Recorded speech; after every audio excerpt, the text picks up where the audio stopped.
میں ہوں ڈاکٹر امجد ایوب مرزا اور آپ دیکھ رہے ہیں Kashmir news exclusive radio Himalaya پر۔ ناظرین، احمد فرحاد کا کیس جو ہے وہ پیچیدہ ہوتا چلا جا رہا ہے۔ کل ہائی کورٹ میں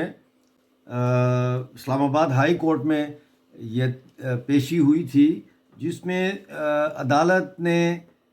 جسٹس محسن اختر کیانی کی قیادت میں، یعنی وہ سربراہی کر رہے تھے کیس کی، سیکرٹری داخلہ، سیکرٹری دفاع کو اور آئی جی اسلام آباد کو عدالت میں پیش ہونے کا حکم دیا، جس پر وہ پیش ہوئے اور اٹارنی جنرل منصور عثمان اوان عدالت میں پیش ہوئے تو انہوں نے کہا کہ بازیابی کے لیے سب کچھ کریں گے، جس پر عدالت نے کہا کہ یہ باتیں تو آپ پہلے بھی کرتے رہے ہیں، لیکن انہوں نے زور دے کر کہا کہ مغوی کی بازیابی کے لیے تمام تر ذمہ داری قبول کر رہا ہوں، یعنی اٹارنی جنرل جو ہیں انہوں نے یہ کہا، منصور عثمان اوان نے۔ اب ہائی کورٹ نے کہا ٹھیک ہے، آپ کو 4 دن کا ٹائم دیتے ہیں، آپ انہیں تلاش کریں، اور جمعے کو دوبارہ پیشی 24 مئی تک ملتوی کر دی گئی۔ پٹیشنر جو ہیں اس کی وہ وکیل ہیں ایمان مزاری، بڑی مشہور ہیں، وہ بلوچ مسنگ پرسنز کے لیے بھی بڑی آواز اٹھاتی رہی ہیں، اور وہ شیرین مزاری جو ہیومن رائٹ کی وزارت کی وزیر تھیں پی ٹی آئی حکومت میں، ان کی صاحبزادی ہیں، وہ یہ کیس وہ وکیل ہیں پٹیشنر کی۔ پٹیشنر جو ہے وہ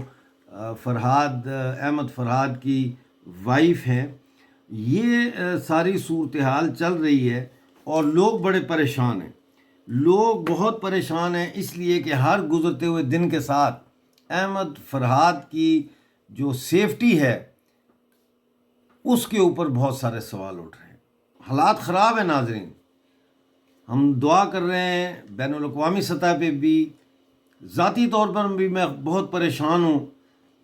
کہ میرا ایک جموں کشمیر کا باشندہ جو ہے وہ پاکستان کی سیکیورٹی فورسز کی قید میں ہے۔ انڈین میڈیا کے اوپر بھی میں نے یہ آواز اٹھائی ہے، انڈین میڈیا میں نے اس کے اوپر رپورٹنگ بھی کی ہے، آج بھی کی ہے۔ اب دیکھنا یہ ہے کہ یہ احمد فرحاد جو ہے یہ گھر کب لوٹتے ہیں۔ مجھے اجازت دیجیے، ملتے ہیں اگلی ویڈیو میں، اس وقت تک کے لیے خدا حافظ۔